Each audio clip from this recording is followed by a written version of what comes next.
A well-regulated militia being necessary to the security of a free state, the right of the people to keep and bear arms shall not be infringed. This is Randy Osborne.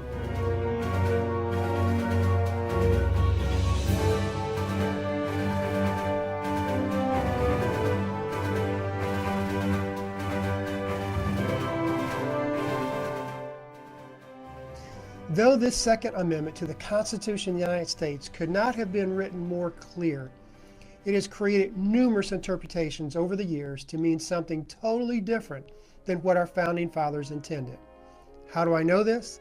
Simply go back to the writings of our founding fathers who wrote this amendment and ratified it. First, let me say what this amendment was not. It was not to protect hunting rights of hunters or recreational shooters. It was not to give rights to the government's military and armed forces. And it was not to give rights to a government law enforcement agency. Don't get offended, that's just a fact. This amendment was a right given to the people, not to a select group of people, but to the people to defend themselves against a tyrannical government. First, I believe it's important to define the Founding Fathers' intent of the term, quote, a well-regulated militia. You see, many today, they try to say that a well-regulated militia was a definition of a state-sanctioned military. But they fail to explain the term, the right of the people to keep and bear arms shall not be infringed. This is what George Mason said, and I quote, I ask, who are the militia? They consist now of the whole people except a few public officers. And that was George Mason in an address to the Virginia Ratifying Convention in 1788.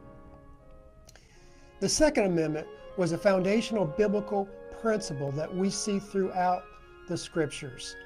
In Exodus 22, the law gave a homeowner the right to use lethal force, even if a thief was to break in a home at night. As in Esther and Nehemiah, the Jews were exhorted to defend themselves against their enemies. In fact, in Esther, the Jews were defending themselves against an attempted genocide. And then as we see in Nehemiah, the Jews were instructed to defend themselves, their families, and their homes. And by the way, the Jews used arming themselves as a deterrent against their enemies, and it worked. Then in the New Testament, in Luke 22, we see where Jesus said, if you don't have a sword, sell your cloak and buy one. One might say that on the Sermon on the Mount that Jesus said, turn the other cheek. You see, I don't believe that this command was to surrender oneself to deadly force and not protect one's family. In fact, throughout Scripture, we are commanded to protect our families. Let's see what more of the Founding Fathers said about bearing arms.